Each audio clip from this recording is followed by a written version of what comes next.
I want you to hit me as hard as you can. Of all the genres to make their way to the big screen since the dawn of movies, westerns have been the most Sorry, had my Sam Elliott filter on there for a second. Let me start over. Since the dawn of movies, westerns have been one of the most resilient genres. Some of the earliest movies were about heroes in white hats fighting dastardly villains in black hats. In recent years, the scale of westerns has shrunk considerably and have become fodder for independent films or smaller-scale prestige studio projects. But the western has suffered when it comes to bigger-budget blockbuster attempts, like Will Smith's atrocious Wild Wild West. The western is far from dead, though, and in 2013, we got the best studio western of the last decade, maybe even longer.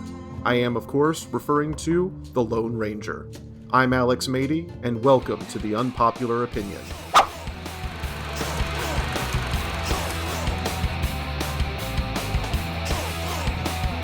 When you think about contemporary westerns, you're likely thinking of indies like The Proposition, Django Unchained, The Hateful Eight, or Bone Tomahawk.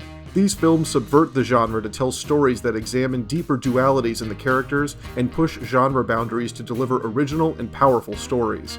While Quentin Tarantino's western films take a revisionist and unique look to the genre, most studio-produced westerns these days tend to be remakes of classics like 3:10 to Yuma or True Grit. These are great movies and absolutely worthy of the acclaim bestowed upon them, but they aren't fun.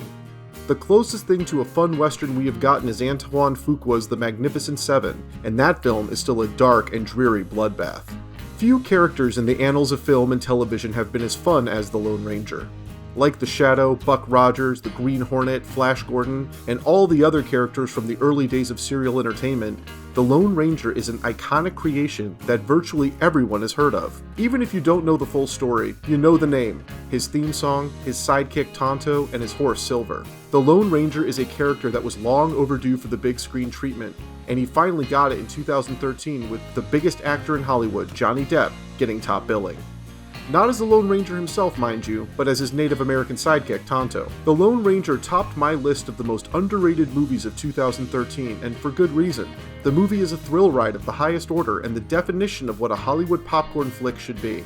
It has everything you could want in a movie, except for the universal acclaim. I was right there with everyone wondering why the hell The Lone Ranger cost so much to make as it did, why the movie had so many production issues and so on. In fact, I wrote off The Lone Ranger as a lost cause before I even saw it.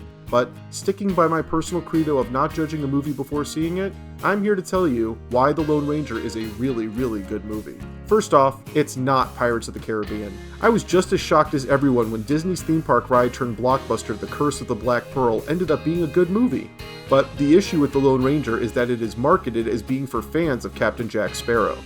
Rather than riding on the appeal of Johnny Depp, Disney opted to market the movie as a reunion of the actor with his Pirates of the Caribbean director Gore Verbinski, which also insinuated that this movie was going to follow the same formula as that swashbuckling franchise. While Depp pulls off the role of Tonto well, this is mismarketing at its worst, as The Lone Ranger is a very specific type of genre film that will not appeal to fans of pirate movies based solely on the leading star.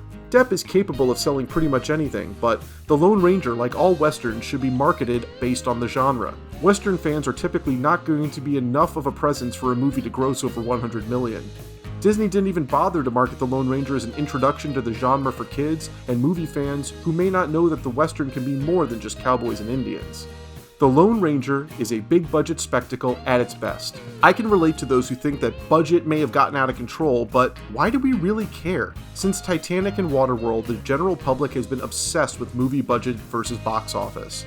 Sure, news of movie productions going overboard date back to the invention of the medium, but can we not find as much enjoyment in a cheap indie as we can in a big studio extravaganza? Gore Verbinski and Johnny Depp came out swinging when The Lone Ranger hit theaters, based on the critic panning the film based on the budget rather than the content. I will always judge a movie once I see it, even if I make a snap judgment based on trailers or initial reviews. Sure, critical reaction is usually one of the only ways audiences can gauge if they want to see a movie on the big screen. I will always go with my own personal review, as should every viewer. Critical opinion is just that, an opinion. You may even be listening to this and already thinking I'm insane for enjoying The Lone Ranger at all, but neither of us is wrong, and that's why talking movies and arguing perspective makes for great debate. At its heart, The Lone Ranger is not a comedy like the trailers made it out to be. It is the movie that Wild Wild West wanted to be but failed miserably to come close to.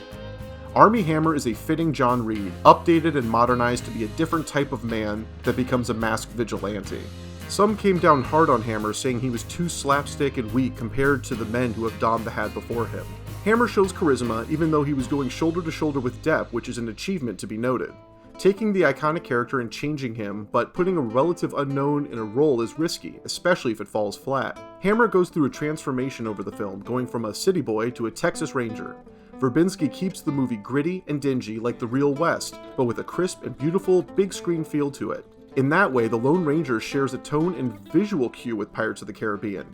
But the biggest departure here is the supporting roles. While I loved Jeffrey Rush's Barbossa in the Pirates franchise and found his unique take on the villain gave a nice foil for Depp to play off of, The Lone Ranger is populated by a damn fine cast all around. From Helena Bonham Carter and James Badge Dale in minor roles that have major plot importance to the villainous turns by Barry Pepper, William Fichtner, and Tom Wilkinson, The Lone Ranger is populated by A-list actors doing an awesome job without getting overly hammy in their performances.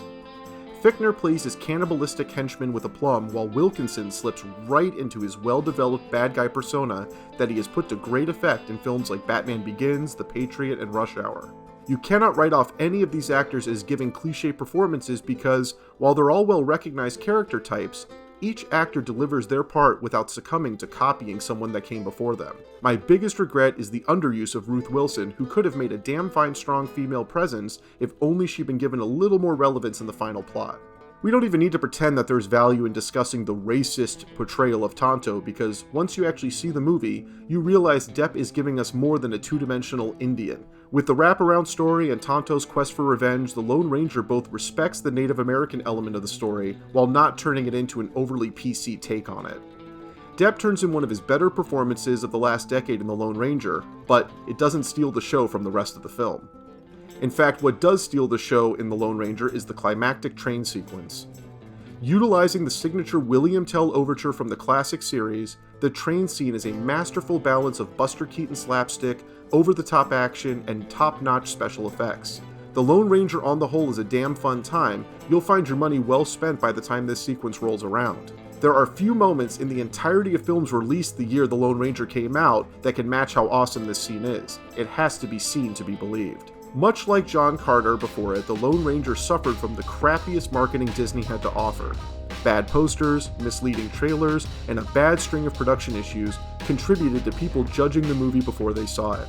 Those that did likely were colored by outside influence. What they and you need to do is push aside all of that and watch The Lone Ranger free and clear of anything but what you see on the screen.